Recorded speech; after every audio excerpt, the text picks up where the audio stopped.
Chers amis fidèles téléspectateurs de Claret Télévision, bonjour et bon dimanche. Bienvenue dans votre magazine Au cœur du dimanche.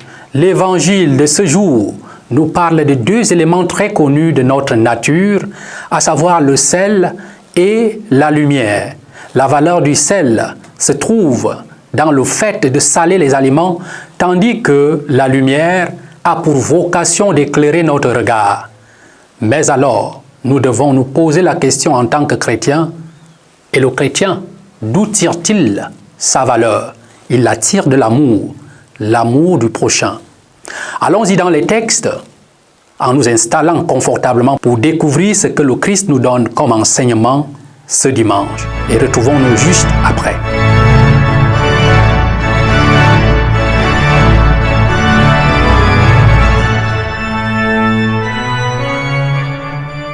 Le Seigneur soit avec vous et avec votre esprit.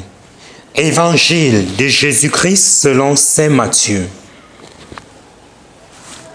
En ce temps-là, Jésus disait à ses disciples, « Vous êtes le sel de la terre. Mais si le sel devient fade, comment lui rendre la saveur? Il ne vaut plus rien. On le jette dehors et il est piétiné par les gens. Vous êtes la lumière du monde, et une ville située sur la montagne ne peut être cachée. Et l'on n'allume pas une lampe pour la mettre sous le boisseau. On la met sur le lampadaire et elle brille pour tous ceux qui sont dans la maison. Alors, voyant ce que vous faites de bien, ils rendront gloire à votre Père qui est aux cieux. » Acclamons la parole de Dieu. Louange à toi, Seigneur Jésus.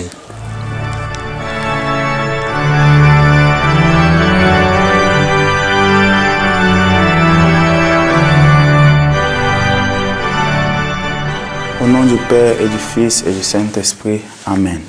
Le Christ est notre lumière. Bien-aimés dans le Christ Jésus, aujourd'hui, nous célébrons le 5e dimanche du temps ordinaire année A et les lectures nous invitent à contempler la lumière du Christ. Comment peut-on parler du sel s'il n'est plus salé? On apprécie mieux le sel lorsqu'il est mesuré à sa juste valeur. Si on dépasse ce seuil, l'expérience devient amère. Les ténèbres posent généralement d'énormes difficultés aux activités des hommes. Le mouvement, la vue, la communication et bien d'autres choses deviennent limitées et même impossibles. Les lectures de ce dimanche nous parlent abondamment de cette réalité incontournable dans notre vie, la lumière. Dans l'Évangile, Jésus invite ses disciples, lors du discours sur la montagne, à devenir lumière du monde afin de chasser les ténèbres. Isaïe, dans la première lecture, dit que la lumière de l'homme intègre brillera comme l'aurore. Le psalmiste présente le juste comme la lumière dans les ténèbres.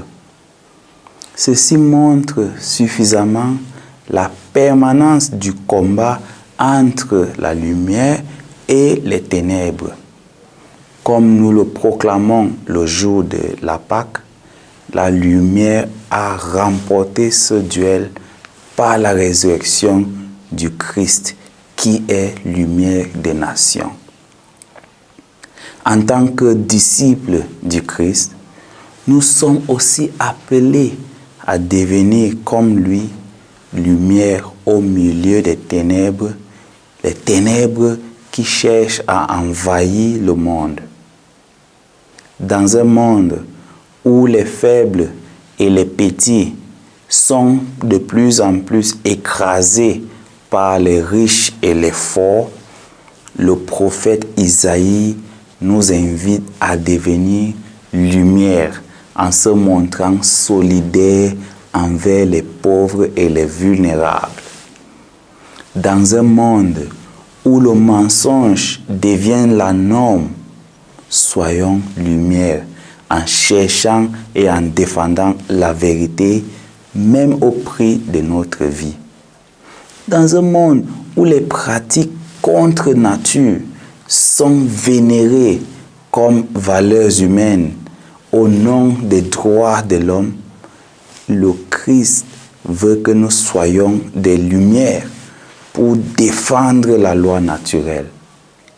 Dans un monde qui est facilement emporté par l'éloquence des beaux discours superficiels, Saint Paul, dans la deuxième lecture, nous rappelle que l'annonce de la bonne nouvelle n'avait pas besoin de discours philosophiques, mais plutôt d'un témoignage de ce que la puissance de l'Esprit de Dieu, qui est esprit de lumière, opère dans nos vies. Implorons donc la grâce de Dieu afin qu'il fasse de nous des témoins véritables de Jésus-Christ, qui est lumière des hommes.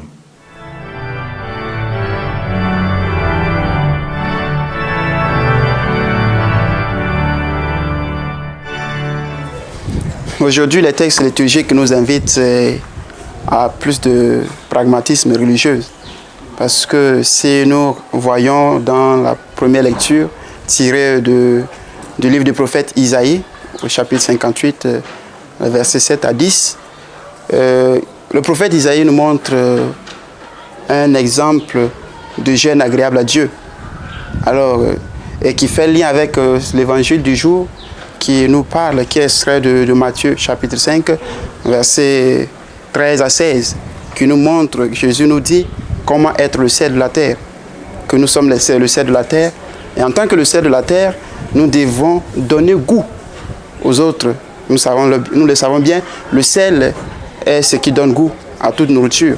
Alors en tant que chrétiens, nous devons, dans notre vie, donner sens aux vies des autres. L'évangile de Jésus-Christ, selon saint Matthieu, nous interpelle à faire du bien, à montrer notre lumière dans le monde par nos œuvres, par notre foi, par notre charité.